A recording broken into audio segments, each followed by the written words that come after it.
السلام عليكم ورحمة الله وبركاته، حبايب قلبي عاملين ايه؟ اللهم صل وسلم وبارك على نبينا محمد عليه افضل الصلاة والسلام. معايا النهاردة خلطة الليمون السحرية اللي مش هتخلي عندك اي بقعة، لا في الحوض ولا البوتاجاز ولا كمان الحلل والصواني. معايا هنا انا محوشة قشر ليمون، هبدأ احطه في حلة. معايا كمان ينفع مع قشر الليمون قشر برتقان وقشر يوسفندي. خليكي معايا كمان لاخر الفيديو وهتشوفي النتيجة بعينك في النظافة. بعد كده معايا معلقتين كبار من ملح الليمون، بيدي لمعة حلوة جدا للخلطة وبينضف كمان، بيزيد من قوة النظافة في الخلطة. بعد كده هنبدأ نغمر الليمون، قشر الليمون وملح الليمون بالمية، وهنبدأ نطلعه على النار. ما تنسونيش بقى يا حبايب قلبي في اللايك والشير وتفعيل الجرس على الكل عشان يوصلكوا كل جديد من قناتي، واتمنى اعرف رأيكم في الوصفات اللي انا بقدمها. زي ما انتوا شايفين كده حبايب قلبي، انا خلصت كده غمرتها بالميه، وهبدأ اطلعها على النار لحد ما تستوي معايا تماما وتديني، بتبقى بالمنظر ده. المية قلت خالص والقشر الليمون بقى طري جدا جدا، بحيث ان هو يتخلط معايا بكل سهولة في الخلاط.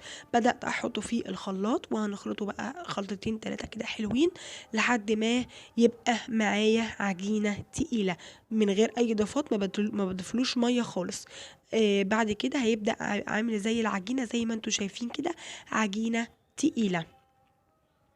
صلوا على النبي يا حبايب قلبي كده، وان شاء الله باذن الله تعملوا الوصفه الجباره دي وتنفعكم جدا، نفعتني جدا جدا في النظافه.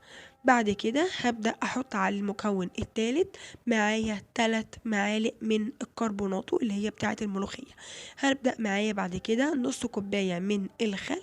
طبعا الخل ده ممكن يزيد او يقل على حسب الكميه اللي انتي هتعمليها. هبدا بقى اقلب كل المكونات بتاعتي عشان كل حاجه تمتزج مع بعضها.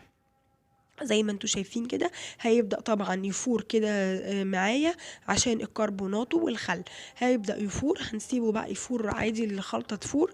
وأول ما تهدى هنبدأ نعبيها في برطمانات نظيفة جدا.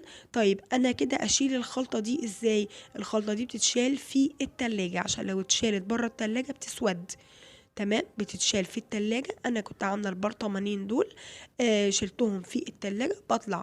بطلعه للبرطمان، اخد منه معلقه او على حسب احتياجاتي وادخلها تاني في التلاجة. طبعا عشان نعمل لكم عملي، انا جبت هنا صينيه معايا، كنت غاليه فيها ميه، بس ايه، اسودت للاسف مني، ما نطفتش اكتر من كده. بلتها بالميه وجبت معلقه من الخليط اللي انا عاملاه، وسلكه ناشفه ما فيهاش اي حاجه، وبدات المع زي ما انتوا شايفين كده.